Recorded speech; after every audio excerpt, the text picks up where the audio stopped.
આજે શાળામાં કરેલા વિજ્ઞાનના પ્રયોગ પછી સુનેના ખૂબ જ ખુશ હતી. તે ઉત્સુક હતી ઘરે બધાને આના વિશે જણાવવા માટે. ઘરે પહોંચતા જ સૌથી પહેલાં તેણે મોં હાથ ધોઈને ખાવાનું ખાધું. પછી રાહ જોઈ રહી હતી મા અને પિતાજીને નોકરીથી આવવાની. સાંજે જેવા મા અને પિતાજી પાછા આવ્યા, સુનેના તેમને દિવસ વિશે જણાવવા લાગી. સોહન પણ હવે ઊંઘીને ઉઠી ગયો હતો. મા, પિતાજી, મારે તમને કંઈક જણાવવું છે. અરે સુનેના, પહેલા બેસવા તો દે.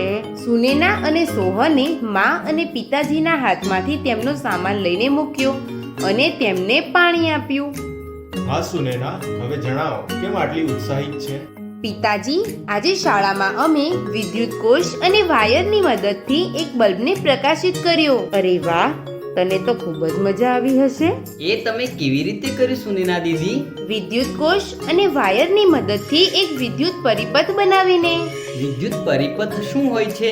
સોહન, કોઈ પણ વિદ્યુત યંત્રને ચાલુ કરવા માટે એક વિદ્યુત પરિપથ જોઈએ છે, જેમાં વિદ્યુત પ્રવાહ વહે છે. તેનાથી જ બલ્બ જેવી વસ્તુઓ પ્રકાશિત થાય છે. મારે પણ બનાવવો છે વિદ્યુત પરિપથ. ના સોહન, આ તો શાળામાં સીમા દીદીએ બનાવડાવ્યો હતો. તેને બનાવવા માટે જે સામાન જોઈએ છે તે ઘરે છે જ નહીં. હું જૂના સામાનના ડબ્બામાં જોઉં છું. ચોક્કસ કંઈક ને કંઈક મળી જશે. સુનેના અને સોહન ખુશ થઈ ગયા. માં એક જૂનો ડબ્બો લઈને આવ્યા. પિતાજી અને માએ તેમાંથી કેટલાક જૂના વાયર અને એક બલ્બ કાઢ્યો અને સુનેનાએ ઘડિયાળમાંથી સેલ કાઢ્યો. અરે વાહ, ઘરે તો બધો સામાન એકઠો થઈ ગયો.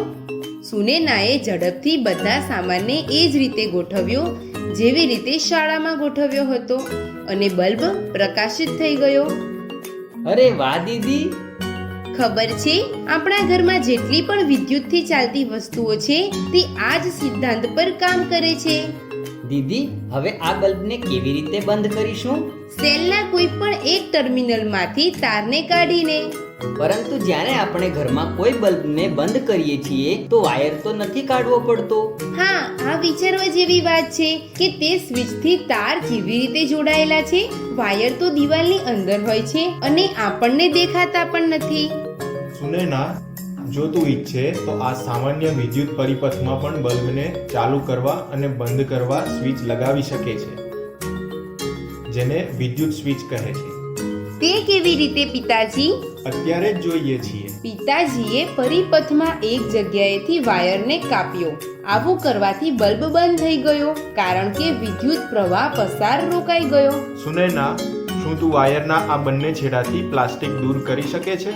સુનેનાએ ઝડપથી પ્લાસ્ટિકનો પડ દૂર કરી દીધું. જૂના ડબ્બામાંથી પિતાજીએ એક ચાવી કાઢી અને વાયરના એક છેડાને તે ચાવી સાથે જોડી દીધો. સુનેના, હવે ચાવીનો બીજો ભાગ વાયર સાથે જોડ. જ્યારે સુનેનાએ ચાવીનો બીજો છેડો વાયર સાથે જોડ્યો તો બલ્બ પ્રકાશિત થઈ ગયો. અરે વાહ, આ તો ખૂબ જ સરળ હતું. પિતાજી, તમે ચાવીને જ કેમ સ્વિચ બનાવી? આ ડબ્બામાં તો ઘણો સામાન છે.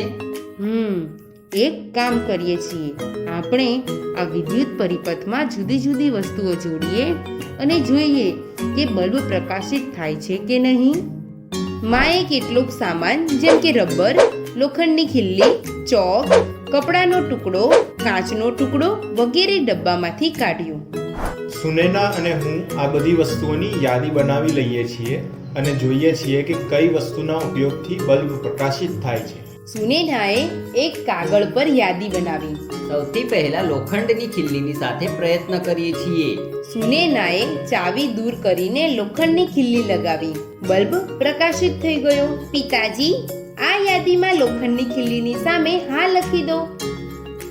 હવે રબર સાથે પ્રયત્ન કરીએ છીએ. રબરની સાથે વાયરને જોડવાથી બલ્બ પ્રકાશિત ના થયો.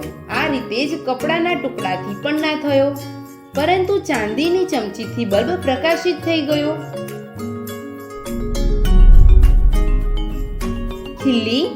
ખિલ્લીથી બલ્બ પ્રકાશિત થઈ જાય છે.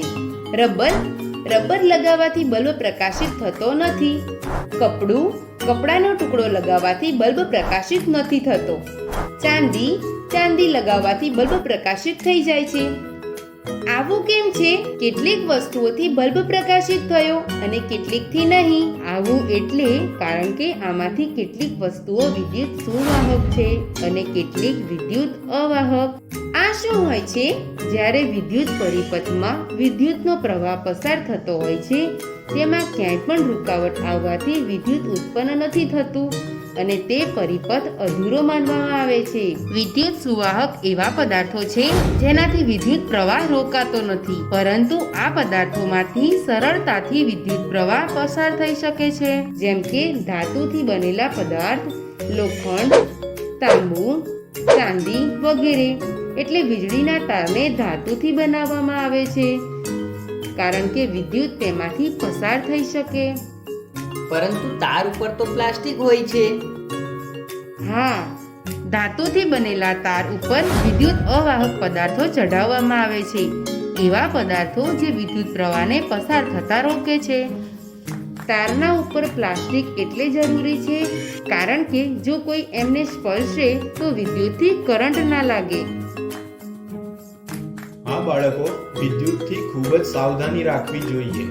આ પ્રકારના પ્રયોગ વડીલોની હાજરીમાં જ કરવા જોઈએ. ઘરમાં પણ વિદ્યુત યંત્રનો ફક્ત વડીલોની સામે જ ઉપયોગ કરવો જોઈએ. જો વિદ્યુતથી જોડાયેલી કોઈ પણ વસ્તુથી સાવધાની ના રાખવામાં આવે તો આપણને ગંભીર ઈજા પણ થઈ શકે છે.